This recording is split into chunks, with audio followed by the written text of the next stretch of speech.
Hello everybody and welcome to Dyllon Explains Everything. My name's Dylan and I'll be explaining everything today, including our first topic of the podcast, computers. Now I've noticed that people don't really know a lot about computers, or they think they do and they really don't, especially with the parts of computers. Now I myself have just recently built my own computer and I love it. I was able to pick out the pieces that I wanted to for the computer and make sure it fit everything that I needed it to do.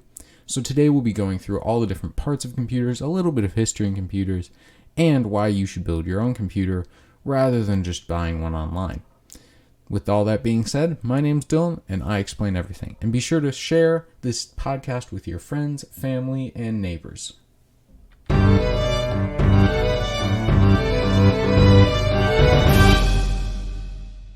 Before we jump into the main content of the episode, we're going to start off with our word of the day, which for today is lugubrious.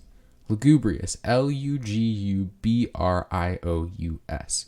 According to Oxford Dictionary, it means looking or sounding sad and dismal. And according to Merriam-Webster Dictionary, it's mournful, especially exaggeratedly or affectedly mournful. In other words, it can be used to describe a sad or mournful looking thing, but doesn't necessarily have to actually be sad or mournful. So for those of you who are into creative writing, that might be able to give you some ideas. Our trivia fact of the day is that the first computer in the world weighed more than 27 tons and covered an area of about 1,800 square feet.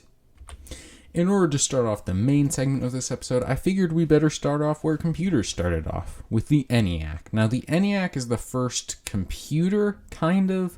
A lot of that's kind of disputed, but pretty much most everyone agrees that it's the ENIAC, the Electronic Numerical Integrator and Calculator. Now, this thing was a bit beefy, and it actually had to have someone unplugging and plugging things in order to program it. It was called a manual computer for that reason. And then, computers scaled down a lot. They were a lot more compact. And this happened with William Shockley, John Bardeen, and Walter Brattain, making the transistor. Now, the transistor is basically a very small thing that's able to transmit data in computers. It makes processing very compact in computers. Processing is just the main way that a computer is able to think. It's able to process things. It's able to make calculations, perform various tasks, etc. Then we've got digital storage computers. Now, these computers were able to actually store information digitally.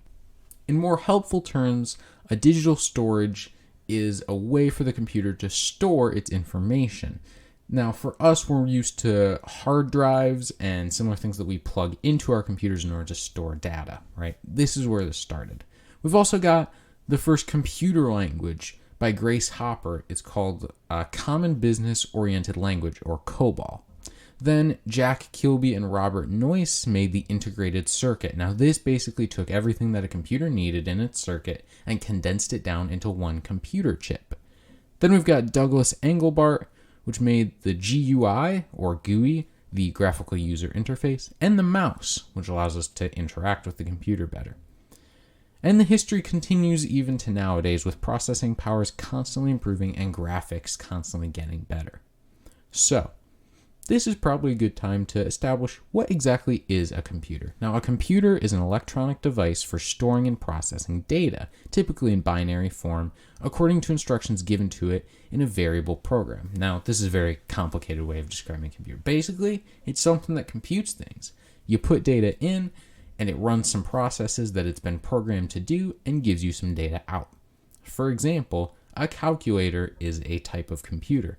You're able to put information in, the numbers that you want to actually go together, either by multiplying, dividing, subtracting, adding, or other operations.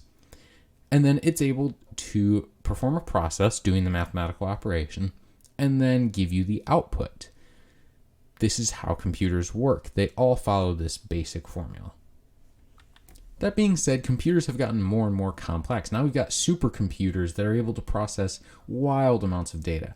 We've got computers that are calculating how to launch rockets, how to analyze brains, things like that.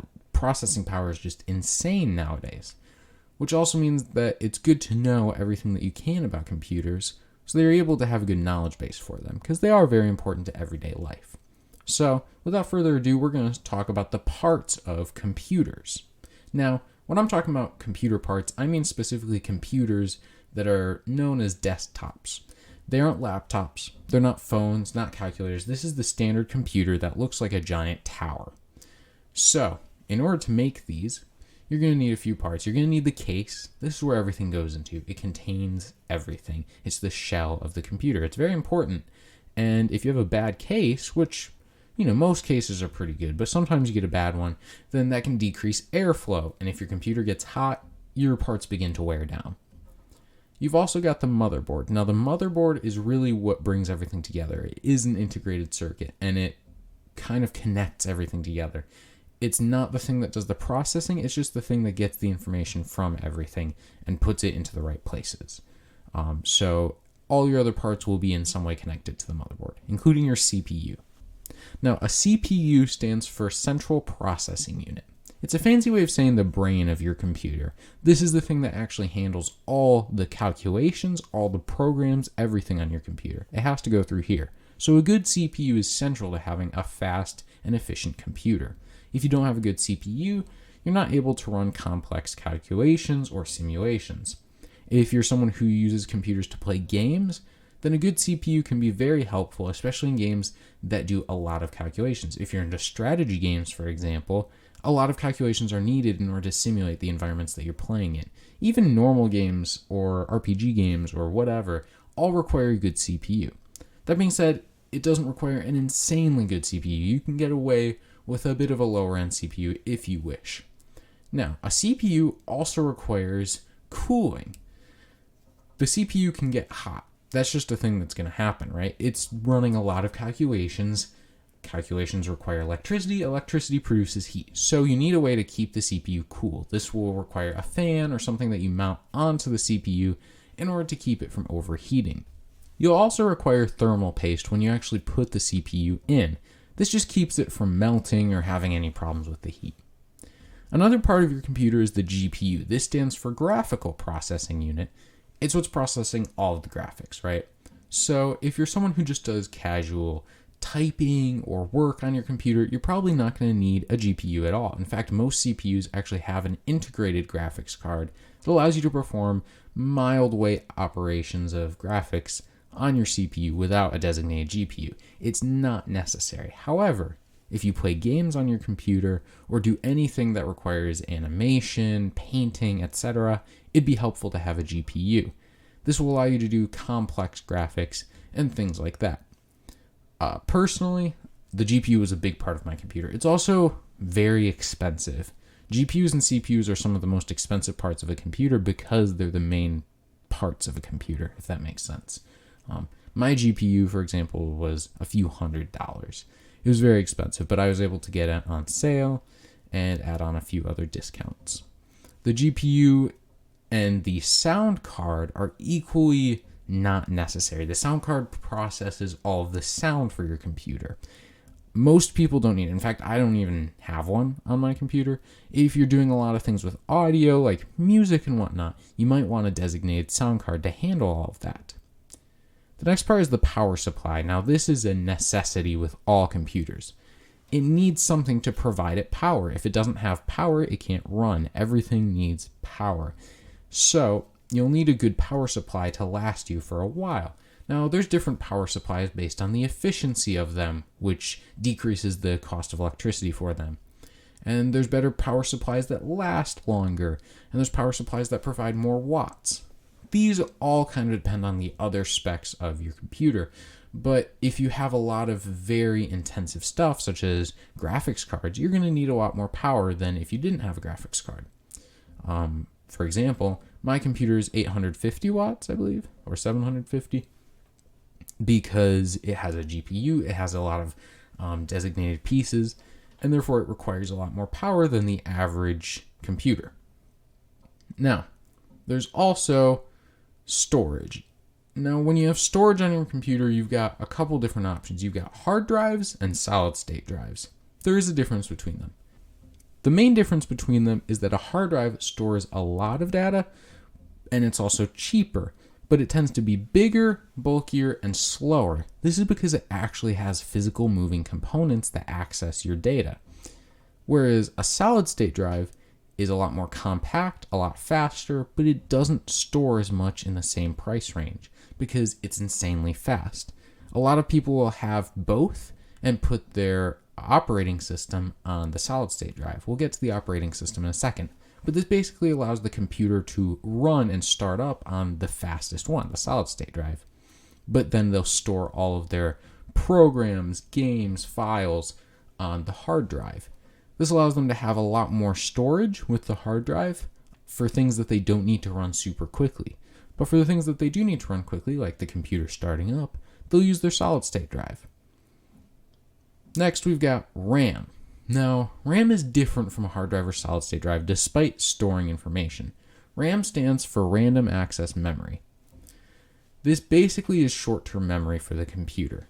It stores memory here, but it doesn't keep it for very long. This is why this is referred to as memory and not storage. Once you turn off your computer, everything in RAM goes away. Now, your files aren't being stored on here. Don't worry about that. They go to your hard drive. But without RAM, you're not able to run everything. It needs to have somewhere to put those programs before it does calculations with them or while it's doing calculations with them. Without RAM, you can't do that, which is why more RAM is very helpful to increasing speeds for processing. My computer has 32 gigs of RAM, which is not necessarily overkill, but definitely a lot more than I necessarily need. 16 is normally a really good amount, and 8 gigabytes is kind of like the bare minimum you can get away with. Any less than that for a modern computer is not going to be super great. For hard drives, storage size can be a lot. A lot of times you can get away with 1 terabyte or about 1,000 gigabytes, not exactly 1,000, but about. And you can get away with that and it's totally fine. But sometimes you need a lot more. For my computer, I have 12 terabytes, which is just ridiculous. It's more than I'll ever need. But I figured, hey, it's better to have more storage than I need than not enough. And it was on a really nice sale. The other thing with that is, if you start running out of storage, then your computer can slow down as it has to constantly go through storage that you don't necessarily need. So it's nice to have that good amount of storage on there. I also have a 0.5 terabyte SSD. 0.5 terabyte is 512 gigabytes. And that runs really quickly, and it's also a good amount. You could probably get away with a 0.5 terabyte on a lot of computers, but I tend to store a lot of stuff, especially with these podcasts. So I figured I'd go for a higher amount. Okay, next part is the operating system. Now, for an operating system, you're going to need to download the operating system onto a USB drive or something like that, and then plug it into your computer in order to actually run it. Basically, the operating system is the actual program that the computer is running when it starts up. Most of us will be familiar with Windows, or maybe even Linux and Mac. These are popular operating systems. They allow the computer to run. They are what you interact with. They are the GUI, or the GUI, for the computer. It's basically the main skin that the computer has. It's what you interact with. And there's a variety of them, but those are the 3 main ones. Most just average computers use Windows. Mine uses Windows. That being said, a lot of people who are really into computers will also get Linux because it allows you to do a lot more with programming and things like that, and some people just prefer it. Mac tends to be just, if you're into Apple products, you'll get it. Some people will swear that Mac OS is the best. OS stands for operating system. But personally, I just really like the simplicity of Windows, and it's also what I'm used to at this point, so why change it now? The next parts we're going to be talking about are not necessarily parts of your computer. So once you've got all those parts, you can follow instructions, follow a tutorial online, whatever, and you'll be able to go off those tutorials to actually build the computer. But you won't be able to interact with it. I never mentioned a mouse. I never mentioned a keyboard, a monitor, any of that. In order to actually interact with a computer, you're going to need those things. A keyboard is just a set of keys, such as the alphabet, numbers, different symbols, and they allow you to type into the computer, whether that be making programs or just typing on a document. This allows you to give the computer instructions and data to work with. The mouse allows you to interact with the GUI of the computer, the graphical user interface. This allows you to actually select what you want to do. It allows you to point at where you want to go. The mouse is central to actually navigating through the computer. And finally, the monitor. The monitor is probably the most important peripheral, although they're all probably equally important. The monitor is what actually displays the output from the computer. All of the calculations, the graphics, the interface, that will all be on the monitor. That's what you're actually looking at when you're using a computer. Now, there are other peripherals, as these are called. They include headphones. You're going to need headphones if you're going to listen to sound, or you need speakers, which are also peripherals. All of these are just things that are not necessarily attached to your computer, but are necessary for performing specific functions on your computer, or that you just want to plug into your computer. And that concludes the main parts of a computer. Now, I bet you're wondering, what are computers even used for? Now, probably most of you already know this, but I figured I'd go over a few of the main things. Communication is a big one. That's what I'm doing right now. I'm communicating with all of you. This can be through social media, emailing, Google Classroom for students, literally whatever, even just going to a website. That is communicating with someone. It may not be private, it may be public in the case of things like Twitter, for example, or websites, but it is communicating with someone. The other thing is information. Now, this kind of ties with communication, but it's a bit broader. Information is things like Google, News, Wikipedia. These are just areas where you can go, or even YouTube, you could argue, is information. What you're listening to right now, this is information. It allows you to gather data, or learn about something, or find an answer to a question. This is what information is used for. And it can be very easily found on the internet. I mean, at this point, you can find whatever you want on the internet. I could Google some random thing right now and probably find it. Information is just in abundance. There's more than any one person could read. The next main kind of thing that computers are used for is entertainment. You can play games on computers. I know that that's something I brought up a few times now. I feel like at this point, modern computers, if they're not used for work or just watching YouTube videos or whatever, a lot of people are playing games with them, myself included. That's kind of why I wanted a specialized computer. Games are very popular, as are videos, like I mentioned, and music. You can run Spotify or whatever through computers. And then you've got other programs as well outside of these three main categories, such as calculating. I mean, you could argue that's information, but calculating kind of doesn't fit into any of those areas properly. So being able to actually put data in and get a numeric result out of it, that's kind of its own thing, along with just general utility, right? So being able to organize things or whatever, and then also work. Work is a very popular thing for computers nowadays, especially with services becoming one of the biggest parts of the economy. Work is becoming more and more online. And as technological advancements come out on computers, it allows more businesses to turn to computers for help and assistance in running their business. So, this is the final part of the main segment here. How do computer programs work? Well, there's several things called computer languages. Now, computer languages can fall in many different kind of categories. There's compiled languages. Compiled languages, when you program them, they will go through a process to be compiled into a file. And then you take that file and put it on a computer of the same operating system, and it'll be able to run that compiled program. The problem is, if I make something on Windows for Mac, it's not going to work through a compiled program unless I use a special program for that. There's also interpreted languages. These ones you can send to any operating system in the work. The most popular example is Python. The problem is that they're very slow because every single time you run them, they're going through the compile process for your operating system in order to run, which makes it a lot slower, which is why there are some languages that actually go in between. Java is one of them. I've learned Python and Java is a lot quicker because it kind of semi-compiles, but not quite. It does a lot of the work, but it does it in a format that any computer operating system can actually run as long as they have the proper software, which you download with whatever you're downloading that uses Java. So if you download the Java software, then you're able to run any Java program, and it runs a lot faster than an interpreted program, but it can also run on any operating system, a drawback of compiled programs. So This allows there to be a lot of different kinds of computer languages. We've also seen a big growth in object-oriented programming languages. And in simple terms, this just means that when you're programming, you're making different objects. These objects all have properties, values associated with them, things they can do, actions they can take. You're programming these objects, and then you're using them in order to perform calculations, right? So if you've got a calculator, there might be an object for adding, subtracting, or probably more broad objects than that. But that's the general idea, right? If you've got a bus is composed of several objects. You've got the tires, they work certain ways. You've got the bus frame itself. You've got the radio and the steering mechanism. All of those could be classified as objects. They interact with each other, they have inherent data within them, and they've got things that they can actually do.